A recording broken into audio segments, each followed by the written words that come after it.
Hello friends, welcome back in digital learning Guru. Knowledge facts के video series के आज के इस अंक में हम जानेंगे क्या ईवीएम के साथ सच में हो सकती है छेड़छाड़। ये वीडियो आप मंजय सिंह के माध्यम से देखेंगे। आइए जानते हैं क्या ईवीएम के साथ सच में हो सकती है छेड़छाड़। आप नॉलेज फैक्ट्स की वीडियो सीरीज को देखने के लिए आप हमारे चैनल को सब्सक्राइब कर सकते हैं। हमारे चैनल का नाम है डिजिटल लर्निंग गुरु। तो आइए जानते हैं ईवीएम क्या है। अभी हाल ही में देश के 5 राज्यों में चुनाव संपन्न हुए हैं, जिनमें 3 शब्द सर्वाधिक चलन में रहे। पहला यूपी चुनाव, दूसरा प्रधानमंत्री मोदी और तीसरा ईवीएम। आप सोच रहे होंगे कि पहला और दूसरा तो ठीक है, लेकिन ये ईवीएम का जिक्र क्यों? क्योंकि ईवीएम का जिक्र यहाँ इसलिए करना पड़ा क्योंकि जैसे ही चुनाव परिणाम सामने आए, विभिन्न विपक्षी दलों के नेताओं ने ईवीएम मशीन को ही कटघरे में खड़ा कर दिया। विरोधियों ने आरोप लगाया कि केंद्र के इशारे पर ईवीएम मशीनों से छेड़छाड़ की गई, जिससे चुनाव परिणाम प्रभावित हुए हैं। तो आइए हम जानते हैं ईवीएम क्या है, क्या इससे सचमुच छेड़छाड़ हो सकती है। तो आइए आगे देखते हैं ईवीएम क्या है। ईवीएम का पूरा नाम है electronic voting machine. Electronic voting machine में आप यह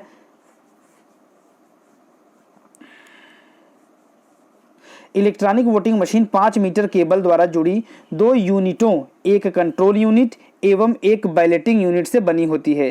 कंट्रोल यूनिट पीठासीन अधिकारी या मतदान अधिकारी के पास होती है तथा बैलेटिंग यूनिट वोटिंग कंपार्टमेंट के अंदर रखी होती है। पुराने तरीके के बैलेट पेपर जारी करने की बजाय कंट्रोल यूनिट का प्रभारी मतदान अधिकारी बैलेट बटन को दबाता है। यह मतदाता को बैलेटिंग यूनिट पर अपनी पसंद के अभ्यर्थी एवं प्रतीक के सामने नीले बटन को दबाकर अपना मत डालने के सक्षम बनाता है। जब हम ईवीएम का प्रयोग करना चालू कर दिए तो पेपर से बैलेटिंग मशीन खत्म हो गई। आइए हम जानते हैं ईवीएम से जुड़े कुछ प्रमुख तथ्य। ईवीएम का पहली बार इस्तेमाल मई 1982 में केरल के परूर विधानसभा निर्वाचन क्षेत्र की 50 मत केंद्रों पर हुआ। ईवीएम मशीन का इस्तेमाल बिना बिजली के भी किया जा सकता है, क्योंकि मशीन बैटरी से चलती है। जैसे कि कुछ इलाकों में अगर बिजली नहीं है तो वहां पर इस मशीन का प्रयोग आसानी से हो पाएगा, क्योंकि मशीन बैटरी से चलती है। इसके बाद यदि उम्मीदवारों की संख्या 64 से अधिक नहीं होती तो ईवीएम के इस्तेमाल से चुनाव कराए जा सकते हैं। जैसे कि आप जानते होंगे ईवीएम मशीन से मैक्सिमम 64 उम्मीदवारों की वोटिंग हो सकती है। एक मशीन में 16 होते हैं। ऐसे करके 2-3 मशीनों का प्रयोग हम कर सकते हैं। जब 64 हो जाएगा तो उसके बाद ईवीएम से नहीं हो सकता, उसके बाद बैलेटिंग पेपर का यूज़ करना पड़ेगा, क्योंकि 64 से ज़्यादा उम्मीदवारों का ईवीएम से नहीं कराया जा सकता। एक ईवीएम मशीन अधिकतम 3840 वोट दर्ज कर सकती है। सामान्यतः किसी भी पोलिंग बूथ पर 1500 से अधिक वोटर नहीं होते। ईवीएम के अंदर 10 सालों तक परिणामों को सुरक्षित रखा जा सकता है। जैसे कि एक बार उसमें वोट पड़ गया तो 10 सालों तक उसे सुरक्षित रखा जाएगा। वोटिंग प्रक्रिया शुरू होने से पूर्व ईवीएम की सघनता से जांच की जाती है। जांच से पूरी तरह आश्वस्त होने के बाद ही ईवीएम को वोटिंग हेतु रखा जाता है। जैसे कि वोटिंग शुरू करने से पहले ही जो पोलिंग एजेंट होते हैं वे पहले मशीन की पूरी तरह से सघनता से जांच कर लेते हैं। जब वो कंफर्म कर लेते हैं कि ईवीएम मशीन एकदम वोटिंग के लिए रेडी है तो ही वोटिंग शुरू की जाती है। इसके लिए फिर ईवीएम ठीक से काम कर रही है कि नहीं, इसके लिए मतदान शुरू होने से पहले मॉक पोलिंग की जाती है, ताकि यह जांचा जा सके कि मशीन ठीक से काम कर रही है या नहीं। वोटिंग के दिन मतदान शुरू करने से पहले मतदान केंद्र की पोलिंग पार्टी द्वारा सभी उम्मीदवारों के मतदान केंद्र प्रभारी के सामने मतदान शुरू करने से पहले मॉक पोलिंग की जाती है। इस दौरान सभी मतदान केंद्र प्रभारी को मशीन में वोट डालने को कहा जाता है। ऐसा इसलिए किया जाता है ताकि ये जांचा जा सके कि सभी उम्मीदवारों के पक्ष में वोट गिर रहा है कि नहीं। ऐसे में यदि किसी मशीन में टेपरिंग या तकनीकी गड़बड़ी होगी तो मतदान के शुरू होने के पहले ही पकड़ ली जाएगी और उसे दुरुस्त किया जा सकता है। देखिए, ऐसा करने से ये होगा कि ईवीएम मशीन पे कोई छेड़छाड़ नहीं की गई है। इसलिए मॉक पोलिंग होती है। सारे पोलिंग एजेंट मिलकर सभी प्रत्याशियों को एक एक वोट डालते हैं। इससे ये कन्फर्म हो जाता है कि हर प्रत्याशी को वोट पड़ रहा है। इसके बाद एक दिन पहले तय होता है कहाँ जाएगी ईवीएम। जैसे कि इलेक्शन के एक दिन पहले ही ये कंफर्म होता है कि कौन सी मशीन कहाँ जाएगी, कौन से पोलिंग बूथ पर कौन सी मशीन ईवीएम मशीन जाएगी, ये सब चुनाव के एक दिन पहले तय होता है। इस प्रक्रिया को रैंडमाइजेशन की प्रक्रिया कहते हैं। प्रक्रिया के तहत सभी ईवीएम को पहले लोकसभावार, फिर विधानसभावार और सबसे अंत में बूथवार निर्धारित किया जाता है। जैसे कि जो ईवीएम जहां जाना होता है उसके लिए पहले लोकसभा वाइज डिसाइड कर लेते हैं, उसके बाद उस लोकसभा में कितने विधानसभा हैं उसके हिसाब से अलग कर लेते हैं, उसके बाद वहां पर बूथ वाइज वो भेजते हैं। पोलिंग पार्टी को एक दिन पहले डिस्पैचिंग के समय ही पता चल पाता है कि उसके पास किस सीरीज की ईवीएम आई है। मतलब जो पोलिंग पार्टी होती है, जो बूथ पर जाते हैं, उनको एक दिन पहले डिस्पैचिंग के समय ही पता चल पाता है कि उसके पास किस सीरीज की ईवीएम आएगी, तो छेड़छाड़ की संभावना ही खत्म हो जाती है।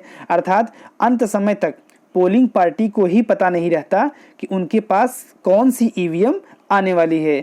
इससे ये फिक्स हो पाता है कि ईवीएम मशीन से छेड़छाड़ नहीं की जा सकती। इसके बाद ईवीएम में होती हैं 3 मशीनें। सामान्य तौर पर ईवीएम में 2 मशीनें होती हैं, पहली बैलेट यूनिट और दूसरी कंट्रोल यूनिट। आजकल इसमें एक तीसरी यूनिट VVPAT, इसका पूरा नाम होता है वेरीफाइड पेपर ऑडिट ट्रेल, को भी जोड़ दिया गया है। यह 7 सेकंड के लिए मतदाता को एक पर्ची दिखाता है जिसमें यह उल्लिखित रहता है कि मतदाता ने अपना वोट किस उम्मीदवार को दिया।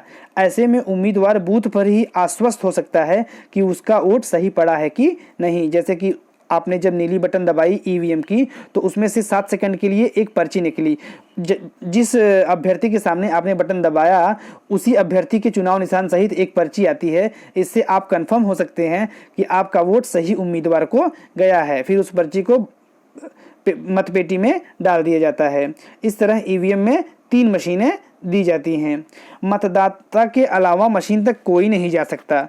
वोटिंग शुरू होने के बाद मतदान केंद्र में ईवीएम के पास मतदाताओं के अलावा मतदान कर्मी तक नहीं जा सकते। ये भी ईवीएम के पास तभी जा सकते हैं जब मशीन में बैटरी डाउन या कोई अन्य तकनीकी समस्या उजागर हुई हो। प्रत्येक मतदान केंद्र में एक रजिस्टर बनाया जाता है। इस रजिस्टर में मतदान करने वाले मतदाताओं की संपूर्ण जानकारी अंकित रहती है। रजिस्टर में जितने मतदाता की डिटेल अंकित होती है उतने ही मतदाताओं की संख्या ईवीएम में भी होती है। काउंटिंग वाले दिन इनका आपस में मिलान मतदान केंद्र प्रभारी की रिपोर्ट के आधार पर होता है।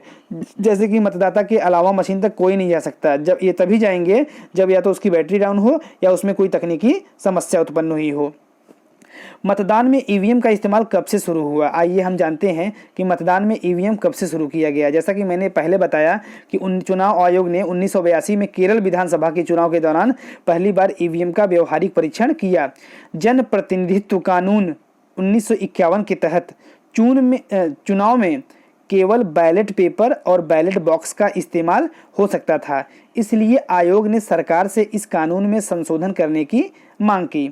हालांकि आयोग ने संविधान संशोधन का इंतजार किए बगैर आर्टिकल 324 के तहत मिली आपातकालीन अधिकार का इस्तेमाल करके केरल की पारावूर विधानसभा के कुल 84 पोलिंग स्टेशन में से 50 पर ईवीएम का इस्तेमाल किया। इस सीट से कांग्रेस के एसी जोस और सीपीआई के सिवान पिल्लई के बीच मुकाबला था। सीपीआई उम्मीदवार सिवान पिल्लई ने केरल हाई कोर्ट में एक रिट पिटीशन दायर करके ईवीएम के इस्तेमाल पर सवाल खड़े किए। जब चुनाव आयोग ने हाई कोर्ट को मशीन दिखाई तो अदालत ने इस मामले में दखल देने से इनकार कर दिया। लेकिन जब पिल्लई 123 वोटों से चुनाव जीत गए तो कांग्रेसी जोस हाई कोर्ट पहुंच गए। जोस का कहना था कि ईवीएम का इस्तेमाल करके आरपी एक्ट 1951 और चुनाव प्रक्रिया एक्ट 1961 का उल्लंघन हुआ है। हाई कोर्ट ने एक बार फिर चुनाव आयोग के पक्ष में फैसला सुनाया। जोस ने हाई कोर्ट के फैसले के खिलाफ सुप्रीम कोर्ट में अर्जी दी। सर्वोच्च अदालत ने हाई कोर्ट के फैसले को पलटते हुए दोबारा बैलेट पेपर से चुनाव कराने का आदेश दिया। दोबारा चुनाव हुए तो जोस जीत गए। इस तरह हमें ये पता चला कि मतदान में ईवीएम का इस्तेमाल कब शुरू हुआ। फिलहाल इस वीडियो को देखकर आप ये समझ गए होंगे कि क्या छेड़छाड़ हो सकती है। हमारे इस वीडियो थैंक्स फॉर वॉचिंग।